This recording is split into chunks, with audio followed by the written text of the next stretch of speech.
Rip Van Winkle, written by Washington Irving. Read for you by Edward E. French.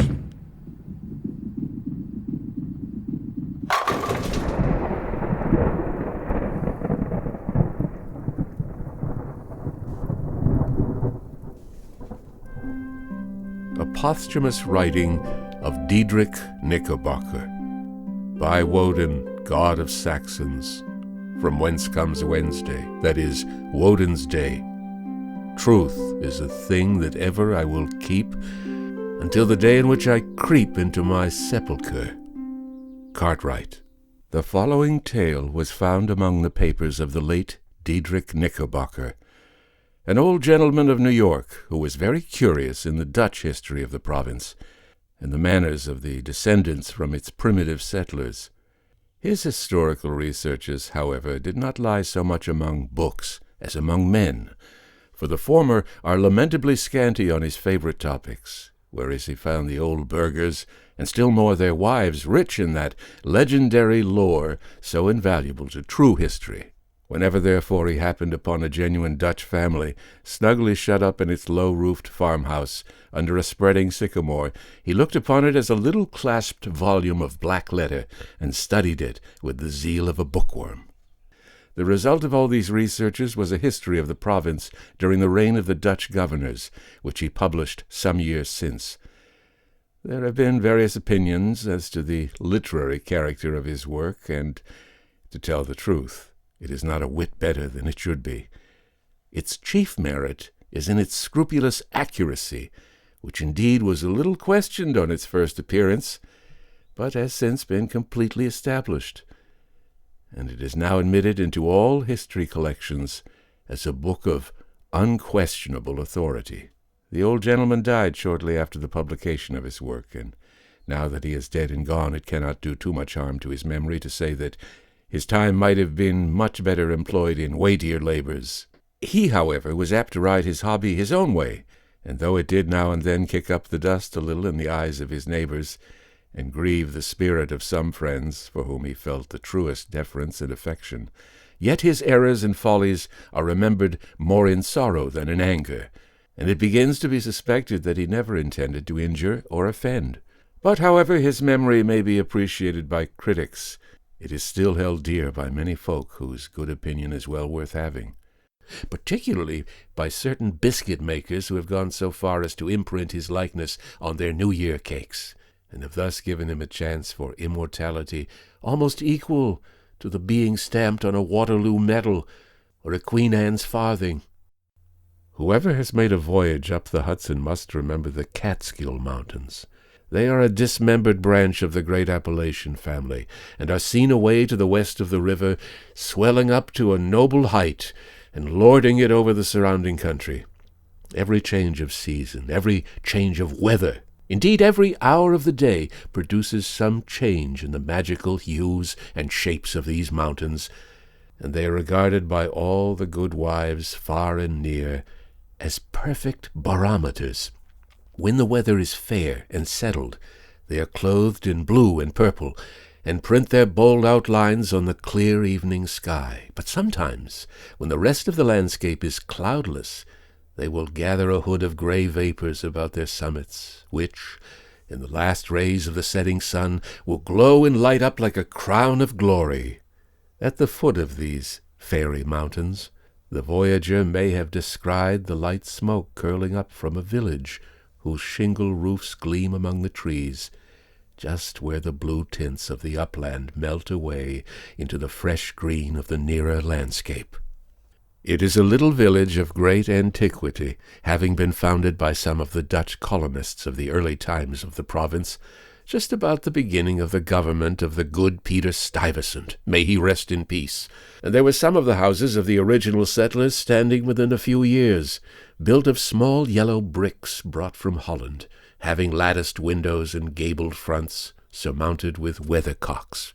In that same village, and in one of these very houses, which to tell the precise truth was sadly time-worn and weather-beaten, there lived many years since, while the country was yet a province of Great Britain, a simple, good-natured fellow of the name of Rip Van Winkle. He was a descendant of the Van Winkles who figured so gallantly in the chivalrous days of Peter Stuyvesant and accompanied him to the siege of Fort Christina. He inherited, however, but little of the martial character of his ancestors. I have observed that he was a simple, good-natured man. He was, moreover, a kind neighbor and an obedient, hen-pecked husband. Indeed, to the latter circumstance might be owing that meekness of spirit which gained him such universal popularity. For those men are most apt to be obsequious and conciliating abroad who are under the discipline of shrews at home. Their tempers, doubtless, are rendered pliant and malleable in the fiery furnace of domestic tribulation. And a curtain lecture is worth all the sermons in the world for teaching the virtues of patience and long-suffering. A termagant wife may, therefore, in some respects, be considered a tolerable blessing, and if so, Rip Van Winkle was thrice blessed. Certain it is that he was a great favorite among all the good wives of the village, who, as usual with the amiable sex, took his part in all family squabbles, and never failed, whenever they talked those matters over in their evening gossipings, to lay all the blame on Dame Van Winkle. The children of the village, too, would shout with joy whenever he approached. He assisted at their sports, made their playthings, taught them to fly kites and shoot marbles, and told them long stories of ghosts, witches, and Indians.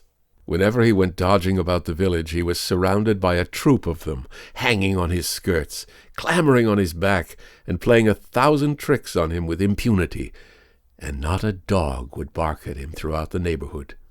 The great error in Rip's composition was an insuperable aversion to all kinds of profitable labor. It could not be from the want of assiduity or perseverance, for he would sit on a wet rock with a rod as long and heavy as a Tartar's lance, and fish all day without a murmur, even though he should not be encouraged by a single nibble. He would carry a fowling piece on his shoulder for hours together, trudging through woods and swamps, and up hill and down dale, to shoot a few squirrels or wild pigeons. He would never refuse to assist a neighbor, even in the roughest toil, and was a foremost man at all country frolics for husking Indian corn, or building stone fences. The women of the village, too, used to employ him to run their errands, and to do such little odd jobs as their less obliging husbands would not do for them. In a word, Rip was ready to attend to anybody's business but his own, but as to doing family duty and keeping his farm in order, he found it impossible. In fact, he declared it was of no use to work on his farm. It was the most pestilent little piece of ground in the whole country. Everything about it went wrong and would go wrong in spite of him. His fences were continually falling to pieces. His cow would either go astray or get among the cabbages. Weeds were sure to grow thicker in his fields than anywhere else. The rain always made a point of setting in just as he had some outdoor work to do, so that though his patrimonial estate had dwindled away under his management acre by acre until there was little more left than a mere patch of Indian corn and potatoes, yet it was the worst-conditioned farm in the neighborhood. His children, too, were as ragged and wild as if they belonged to nobody. His son Rip, an urchin begotten in his own likeness, promised to inherit the habits with the old clothes of his father. He was generally seen trooping like a colt at his mother's heels, equipped in a pair of his father's cast-off galligaskins, which he had much ado to hold up with one hand, as a fine lady does her train in bad weather. Rip Van Winkle, however, was one of those happy mortals of foolish, well-oiled dispositions who take the world easy, eat white bread or brown, whichever can be got with least thought or trouble, and would rather starve on a penny than work for a pound. If left to himself, he would have whistled life away in perfect contentment, but his wife kept continually dinning in his ears about his idleness, his carelessness, and the ruin he was bringing on his family. Morning, noon, and night her tongue was incessantly going, and everything he said or did was sure to produce a torrent of household eloquence. Rip had but one way of replying to all lectures of the kind, and that, by frequent use, had grown into a habit. He shrugged his shoulders, shook his head, cast up his eyes, but said nothing. This, however, always produced a fresh volley from his wife, so that he was fain to draw off his forces and take to the outside of the house, the only side which in truth belongs to a henpecked husband. Rip's sole domestic adherent was his dog, Wolf, who was as much henpecked as his master, for Dame Van Winkle regarded them as companions in idleness, and even looked upon Wolf with an evil eye as the cause of his master's going so often astray. True it is, in all points of spirit befitting an honourable dog, he was as courageous an animal as ever scoured the woods. But what courage can withstand the ever-during and all-besetting terrors of a woman's tongue? The moment Wolf entered the house, his crest fell, his tail drooped to the ground, or curled between his legs. He sneaked about with a gallows air, casting many a sidelong glance at Dame Van Winkle, and at the least flourish of a broomstick or ladle, he would fly to the door with yelping precipitation. Times grew worse and worse with Rip Van Winkle as years of matrimony rolled on. A tart temper never mellows with age, and a sharp tongue is the only edge tool that grows keener with constant use. For a long while he used to console himself when driven from home by frequenting a kind of perpetual club of the sages, philosophers, and other idle personages of the village, which held its sessions on a bench before a small inn designated by a rubicund portrait of His Majesty George III. Here they used to sit in the shade of a long, lazy summer's day, talking listlessly over village gossip, or telling endless sleepy stories about nothing. But it would have been worth any statesman's money to have heard the profound discussions which sometimes took place, when by chance an old newspaper fell into their hands from some passing traveller. How solemnly they would listen to the contents as drawled out by Derrick Van Bummel, the schoolmaster, a dapper, learned little man, who was not to be daunted by the most gigantic word in the dictionary, and how sagely they would deliberate upon public events some months after they had taken place. The opinions of this juntao were completely controlled by Nicholas Vedder, a patriarch of the village and landlord of the inn, at the door of which he took his seat from morning till night, just moving sufficiently to avoid the sun, and keep in the shade of a large tree, so that the neighbours could tell the hour by his movements as accurately as if by a sundial. It is true he was rarely heard to speak, but smoked his pipe incessantly. His adherents, however, for every great man has his adherents, perfectly understood him, and knew how to gather his opinions. When anything that was read or related displeased him, he was observed to smoke his pipe vehemently, and to send forth short, frequent, and angry puffs. But when pleased, he would inhale the smoke slowly and tranquilly, and emit it in light and placid clouds, and sometimes taking the pipe from his mouth and letting the fragrant vapour curl about his nose, would gravely nod his head in token of perfect approbation. From even this stronghold of the unlucky, Rip was at length routed by his termagant wife, who would suddenly break in upon the tranquillity of the assemblage and call the members all to naught. Nor was that august personage, Nicholas Vedder, himself sacred from the daring tongue of this terrible virago, who charged him outright with encouraging her husband in habits of idleness. Poor Rip was at last reduced almost to despair, and his only alternative to escape from the labor of the farm and the clamor of his wife was to take gun in hand and stroll away into the woods. Here he would sometimes seat himself at the foot of a tree and share the contents of his wallet with Wolf, with whom he sympathized, as a fellow-sufferer in persecution. "Poor Wolf," he would say, "thy mistress leads thee a dog's life of it, but never mind, my lad. Whilst I live thou shalt never want a friend to stand by thee." Wolf would wag his tail, look wistfully in his master's face, and if dogs can feel pity, I verily believe he reciprocated the sentiment with all his heart. In a long ramble of the kind on a fine autumnal day, Rip had unconsciously scrambled to one of the highest parts of the Catskill Mountains.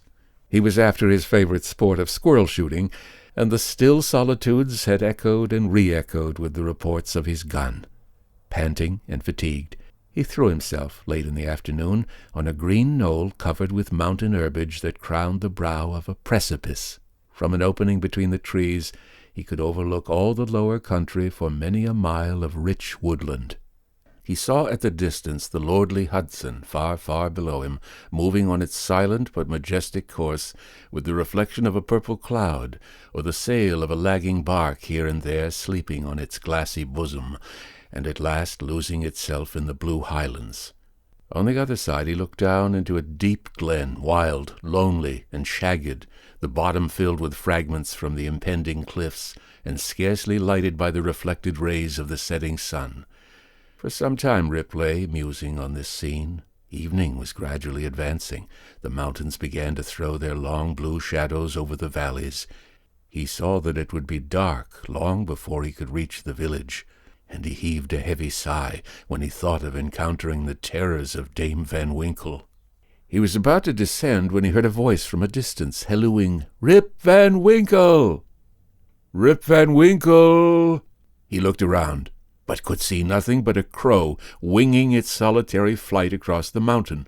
He thought his fancy must have deceived him, and turned again to descend, when he heard the same cry ring through the still evening air, "Rip Van Winkle! Rip Van Winkle!" At the same time Wolf bristled up his back, and giving a low growl, skulked to his master's side, looking fearfully down into the glen. Rip now felt a vague apprehension stealing over him. He looked anxiously in the same direction, and perceived a strange figure slowly toiling up the rocks and bending under the weight of something he carried on his back. He was surprised to see any human being in this lonely and unfrequented place, but supposing it to be someone of the neighborhood in need of his assistance, he hastened down to yield it. On nearer approach he was still more surprised at the singularity of the stranger's appearance. He was a short, square-built old fellow, with thick bushy hair and a grizzled beard. His dress was of the antique Dutch fashion, a cloth jerkin strapped round the waist, several pair of breeches, the outer one of ample volume, decorated with rows of buttons down the sides and bunches at the knees. He bore on his shoulders a stout keg that seemed full of liquor, and made signs for Rip to approach and assist him with the load. Though rather shy and distrustful of his new acquaintance, Rip complied with his usual alacrity, and mutually relieving each other they clambered up a narrow gully, apparently the dry bed of a mountain torrent. As they ascended, Rip every now and then heard long rolling peals like distant thunder that seemed to issue out of a deep ravine, or rather cleft between lofty rocks, toward which their rugged path conducted. He paused for an instant, but supposing it to be the muttering of one of those transient thunder-showers which often take place in the mountain heights, he proceeded. Passing through the ravine, they came to a hollow, like a small amphitheatre, surrounded by perpendicular precipices, over the brinks of which impending trees shot their branches, so that you only caught glimpses of the azure sky and the bright evening cloud. During the whole time Rip and his companion had labored on in silence, for though the former marveled greatly what could be the object of carrying a keg of liquor up this wild mountain, yet there was something strange and incomprehensible about the unknown that inspired awe and checked familiarity. On entering the amphitheatre, new objects of wonder presented themselves. On a level spot in the center was a company of odd-looking personages playing at ninepins. They were dressed in a quaint, outlandish fashion. Some wore short doublets, others jerkins with long knives in their belts, and most of them had enormous breeches of similar style with that of the guides. Their visages, too, were peculiar. One had a large head, broad face, and small piggish eyes. The face of another seemed to consist entirely of nose, and was surmounted by a white sugar-loaf hat set off with a little red cock's tail. They all had beards of various shapes and colors. There was one who seemed to be the commander. He was a stout old gentleman, with a weather-beaten countenance. He wore a laced doublet, broad belt and hanger, high-crowned hat and feather, red stockings, and high-heeled shoes, with roses in them. The whole group reminded Rip of the figures in an old Flemish painting in the parlour of Dominee van Schaik, the village parson, and which had been brought over from Holland at the time of the settlement. What seemed particularly odd to Rip was that though these folks were evidently amusing themselves, yet they maintained the gravest faces, the most mysterious silence, and were, withal, the most melancholy party of pleasure he had ever witnessed. Nothing interrupted the stillness of the scene but the noise of the balls, which, whenever they were rolled, echoed along the mountains like rumbling peals of thunder. As Rip and his companion approached them, they suddenly desisted from their play, and stared at him with such a fixed, statue-like gaze, and such strange, uncouth, lacklustre countenances, that his heart turned within him, and his knees smote together. His companion now emptied the contents of the keg into large flagons, and made signs to him to wait upon the company. He obeyed with fear and trembling. They quaffed the liquor in profound silence, and then returned to their game. By degrees, Rip's awe and apprehension subsided. He even ventured, when no eye was fixed upon him, to taste the beverage, which he found had much of the flavour of excellent Hollands. He was naturally a thirsty soul, and was soon tempted to repeat the draught. One taste provoked another, and he reiterated his visits to the flagon so often that at length his senses were overpowered. His eyes swam in his head. His head gradually declined, and he fell into a deep sleep. On waking, he found himself on the green knoll from whence he had first seen the old man of the glen. He rubbed his eyes. It was a bright sunny morning. The birds were hopping and twittering among the bushes, and the eagle was wheeling aloft and breasting the pure mountain breeze. "Surely," thought Rip, "I have not slept here all night." He recalled the occurrences before he fell asleep, the strange man with the keg of liquor, the mountain ravine, the wild retreat among the rocks, the woe-begone party at Ninepins, the flagon. "Oh, that wicked flagon," thought Rip. "What excuse shall I make to Dame Van Winkle?" He looked round for his gun, but in place of the clean, well-oiled fowling-piece he found an old firelock lying by him, the barrel encrusted with rust, the lock falling off, and the stock worm-eaten. He now suspected that the grave roysters of the mountain had put a trick upon him, and having dosed him with liquor had robbed him of his gun. Wolf, too, had disappeared, but he might have strayed away after a squirrel or partridge. He whistled after him and shouted his name, but all in vain. The echoes repeated his whistle and shout, but no dog was to be seen. He determined to revisit the scene of the last evening's gamble, and if he met with any of the party, to demand his dog and his gun. As he rose to walk, he found himself stiff in the joints and wanting his usual activity. "These mountain beds do not agree with me," thought Rip, "and if this frolic should lay me up with a fit of the rheumatism, I shall have a blessed time with Dame Van Winkle." With some difficulty he got down into the glen. He found the gully up which he and his companion had ascended the preceding evening, but to his astonishment a mountain stream was now foaming down it, leaping from rock to rock, and filling the glen with babbling murmurs. He, however, made shift to scramble up its sides, working his toilsome way through thickets of birch, sassafras, and witch-hazel, and sometimes tripped up or entangled by the wild grapevines that twisted their coils and tendrils from tree to tree, and spread a kind of network in his path. At length he reached to where the ravine had opened through the cliffs to the amphitheatre, but no traces of such opening remained. The rocks presented a high, impenetrable wall, over which the torrent came tumbling in sheets of feathery foam, and fell into a broad, deep basin, black from the shadows of the surrounding forest. Here, then, poor Rip was brought to a stand. He again called and whistled after his dog. He was only answered by the cawing of a flock of idle crows, sporting high in the air about a dry tree that overhung a sunny precipice, and who, secure in their elevation, seemed to look down and scoff at the poor man's perplexities. What was to be done? The morning was passing away, and Rip felt famished for want of his breakfast. He grieved to give up his dog and gun. He dreaded to meet his wife, but it would not do to starve among the mountains. He shook his head, shouldered the rusty firelock, and, with a heart full of trouble and anxiety, turned his steps homeward. As he approached the village, he met a number of people, but none whom he knew, which somewhat surprised him, for he had thought himself acquainted with every one in the country round. Their dress, too, was of a different fashion from that to which he was accustomed. They all stared at him with equal marks of surprise, and whenever they cast eyes upon him, invariably stroked their chins. The constant recurrence of this gesture induced Rip involuntarily to do the same, when, to his astonishment, he found his beard had grown a foot long.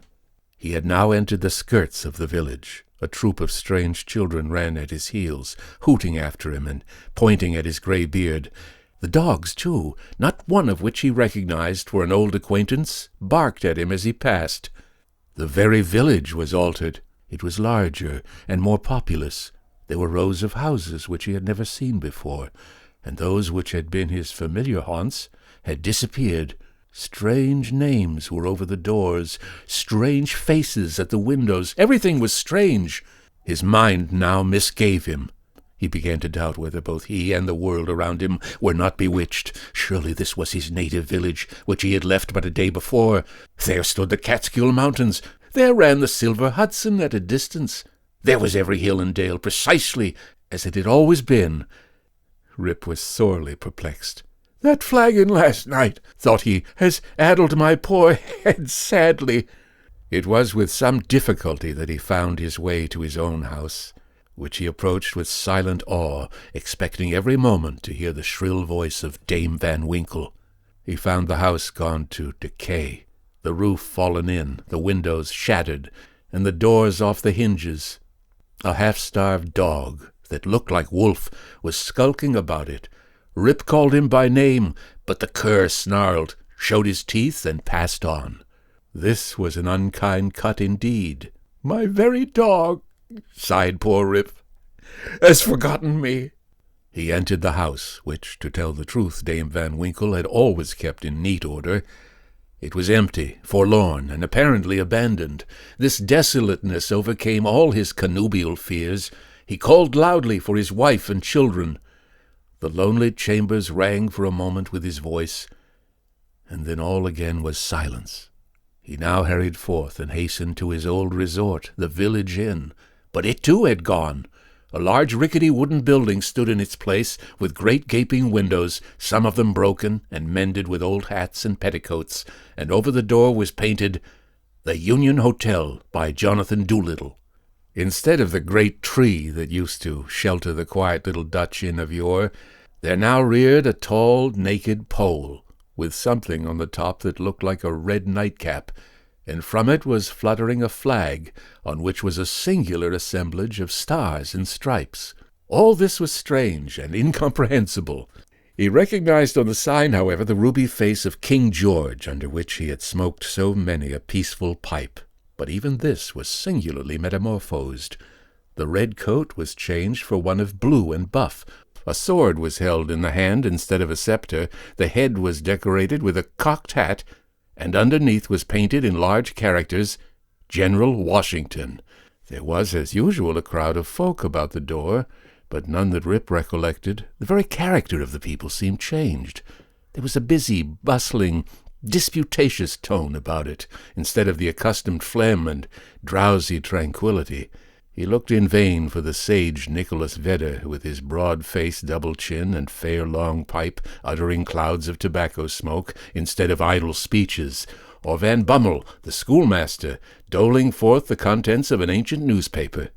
In place of these, a lean, bilious-looking fellow with his pockets full of handbills was haranguing vehemently about rights of citizens, election, members of Congress, liberty, Bunker's Hill, heroes of '76, and other words that were a perfect Babylonish jargon to the bewildered Van Winkle. The appearance of Rip, with his long grizzled beard, his rusty fowling piece, his uncouth dress, and the army of women and children that had gathered at his heels, soon attracted the attention of the tavern politicians. They crowded round him, eyeing him from head to foot with great curiosity. The orator bustled up to him, and drawing him partly aside, inquired on which side he voted. Rip stared in vacant stupidity. Another short but busy little fellow pulled him by the arm, and rising on tiptoe inquired in his ear whether he was Federal or Democrat. Rip was equally at a loss to comprehend the question, when a knowing, self-important old gentleman in a sharp-cocked hat made his way through the crowd, putting them to the right and left with his elbows as he passed, and planting himself before Van Winkle with one arm akimbo, the other resting on his cane, his keen eyes and sharp hat penetrating, as it were, into his very soul, demanded, in an austere tone, what brought him to the election with a gun on his shoulder and a mob at his heels, and whether he meant to breed a riot in the village. "Alas, gentlemen," cried Rip, somewhat dismayed, "I am a poor, quiet man, a native of the place, and a loyal subject of the king, God bless him." Here a general shout burst from the bystanders. "A Tory! A Tory! A spy! A refugee! Hustle him! Away with him!" It was with great difficulty that the self-important man in the cocked hat restored order, and having assumed a tenfold austerity of brow, demanded again of the unknown culprit what he came there for, and whom he was seeking. The poor man humbly assured him that he meant no harm, but merely came there in search of some of his neighbors who used to keep about the tavern. "Well, who are they? Name them." Rip bethought himself a moment and inquired, "Where's Nicholas Vedder?" There was a silence for a little while, when an old man replied in a thin, piping voice, "Nicholas Vedder? Why, he's dead and gone these 18 years. There was a wooden tombstone in the churchyard that used to tell all about him, but that's rotten and gone too." "Where's Bram Dutcher?" "Oh, he went off to the army at the beginning of the war. Some say he was killed at the storming of Stony Point. Others say he was drowned in the squall at the foot of Antony's Nose. I don't know. He never came back again." "Where's Van Bummel, the schoolmaster?" "He went off to the wars, too. He was a great militia general, and is now in Congress." Rip's heart died away at hearing of these sad changes in his home and friends, and finding himself thus alone in the world. Every answer puzzled him, too, by treating of such enormous lapses of time, and of matters which he could not understand. War, Congress, Stony Point. He had no courage to ask after any more friends, but cried out in despair, "Does nobody here know Rip Van Winkle?" "Oh, Rip Van Winkle!" exclaimed 2 or 3. "Oh, to be sure! That's Rip Van Winkle yonder, leaning against the tree." Rip looked, and beheld a precise counterpart of himself as he went up the mountain, apparently as lazy, and certainly as ragged. The poor fellow was now completely confounded. He doubted his own identity, and whether he was himself or another man. In the midst of his bewilderment, the man in the cocked hat demanded who he was, and what was his name. "God knows!" exclaimed he, at his wit's end. "I'm not myself. I'm somebody else. That's me yonder. No, that's somebody else. Got into my shoes. I was myself last night, but I fell asleep on the mountain, and they've changed my gun, and everything's changed, and I'm changed, and I can't tell what's my name or who I am." The bystanders began now to look at each other, nod, wink significantly, and tap their fingers against their foreheads. There was a whisper, also, about securing the gun and keeping the old fellow from doing mischief, at the very suggestion of which the self-important man with the cocked hat retired with some precipitation. At this critical moment a fresh, comely woman passed through the throng to get a peep at the grey-bearded man. She had a chubby child in her arms, which, frightened at his looks, began to cry. "Hush, Rip!" cried she. "Hush, you little fool! The old man won't hurt you." The name of the child, the air of the mother, the tone of her voice, all awakened a train of recollections in his mind. "What is your name, my good woman?" asked he. "Judith Gardinier. And your father's name?" "Ah, poor man! His name was Rip Van Winkle. It's 20 years since he went away from home with his gun, and has never been heard of since. His dog came home without him. But whether he shot himself, or was carried away by Indians, nobody can tell. I was then but a little girl. Rip had but one question more to ask, but he put it with a faltering voice. "Where's your mother?" "Oh, she too had died but a short time since. She broke a blood vessel in a fit of passion at a New England peddler." There was a drop of comfort, at least, in this intelligence. The honest man could contain himself no longer. He caught his daughter and her child in his arms. "I am your father," cried he. "Young Rip Van Winkle once. Old Rip Van Winkle now. Does nobody know poor Rip Van Winkle?" All stood amazed, until an old woman, tottering out from among the crowd, put her hand to her brow, and peering under it in his face for a moment, exclaimed, "Sure enough! It is Rip Van Winkle. It is himself. Welcome home again, old neighbor. Why, where have you been these 20 long years?" Rip's story was soon told, for the whole 20 years had been to him as one night. The neighbors stared when they heard it. Some were seen to wink at each other and put their tongues in their cheeks, and the self-important man in the cocked hat, who, when the alarm was over, had returned to the field, screwed down the corners of his mouth and shook his head, upon which there was a general shaking of the head throughout the assemblage. It was determined, however, to take the opinion of old Peter Van Donk, who was seen slowly advancing up the road. He was a descendant of the historian of that name, who wrote one of the earliest accounts of the province. Peter was the most ancient inhabitant of the village, and well versed in all the wonderful events and traditions of the neighborhood. He recollected Rip at once, and corroborated his story in the most satisfactory manner. He assured the company that it was a fact handed down from his ancestor, the historian, that the Catskill Mountains had always been haunted by strange beings, that it was affirmed that the great Hendrik Hudson, the first discoverer of the river and the country, kept a kind of vigil there every 20 years with his crew of the Half Moon, being permitted in this way to revisit the scenes of his enterprise, and keep a guardian eye upon the river and the great city called by his name, that his father had once seen them in their old Dutch dresses playing at ninepins in the hollow of the mountain, and that he himself had heard, one summer afternoon, the sound of their balls, like distant peals of thunder. To make a long story short, the company broke up and returned to the more important concerns of the election. Rip's daughter took him home to live with her. She had a snug, well-furnished house, and a stout, cheery farmer for a husband, whom Rip recollected as one of the urchins that used to climb upon his back. As to Rip's son and heir, who was the ditto of himself, seen leaning against the tree, he was employed to work on the farm, but evinced a hereditary disposition to attend to anything else but his business. Rip now resumed his old walks and habits. He soon found many of his former cronies, though all rather the worse for the wear and tear of time, and preferred making friends among the rising generation, with whom he soon grew into great favor.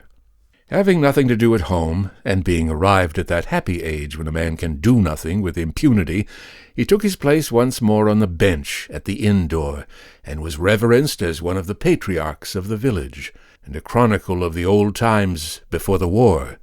It was some time before he could get into the regular track of gossip, or could be made to comprehend the strange events that had taken place during his torpor, how that there had been a revolutionary war, that the country had thrown off the yoke of old England, and that, instead of being a subject of His Majesty George III, he was now a free citizen of the United States. Rip, in fact, was no politician. The changes of states and empires made but little impression on him. But there was one species of despotism under which he had long groaned, and that was petticoat government. Happily, that was at an end. He had got his neck out of the yoke of matrimony, and could go in and out whenever he pleased, without dreading the tyranny of Dame Van Winkle. Whenever her name was mentioned, however, he shook his head, shrugged his shoulders, and cast up his eyes, which might pass either for an expression of resignation to his fate, or joy at his deliverance. He used to tell his story to every stranger that arrived at Mr. Doolittle's hotel. He was observed at first to vary on some points every time he told it, which was doubtless owing to his having so recently awaked. It at last settled down precisely to the tale I have related, and not a man, woman, or child in the neighborhood but knew it by heart. Some always pretended to doubt the reality of it, and insisted that Rip had been out of his head, and that this was one point on which he always remained flighty. The old Dutch inhabitants, however, almost universally gave it full credit. Even to this day, they never hear a thunderstorm of a summer afternoon about the Catskill, but they say Hendrik Hudson and his crew are at their game of ninepins. And it is a common wish of all henpecked husbands in the neighborhood, when life hangs heavy on their hands, that they might have a quieting draught out of Rip Van Winkle's flagon. Note: the foregoing tale, one would suspect, had been suggested to Mr. Knickerbocker by a little German superstition about the Emperor Frederick de Rothbart and the Kyffhäuser Mountain. The subjoined note, however, which he had appended to the tale, shows that it is an absolute fact, narrated with his usual fidelity. The story of Rip Van Winkle may seem incredible to many, but nevertheless I give it my full belief, for I know the vicinity of our old Dutch settlements to have been very subject to marvelous events and appearances. Indeed, I have heard many stranger stories than this in the villages along the Hudson, all of which were too well authenticated to admit of doubt. I have even talked with Rip Van Winkle myself, who, when last I saw him, was a very venerable old man, and so perfectly rational and consistent on every other point that I think no conscientious person could refuse to take this into the bargain. Nay, I have seen a certificate on the subject taken before a country justice and signed with a cross in the justice's own handwriting. The story, therefore, is beyond the possibility of doubt.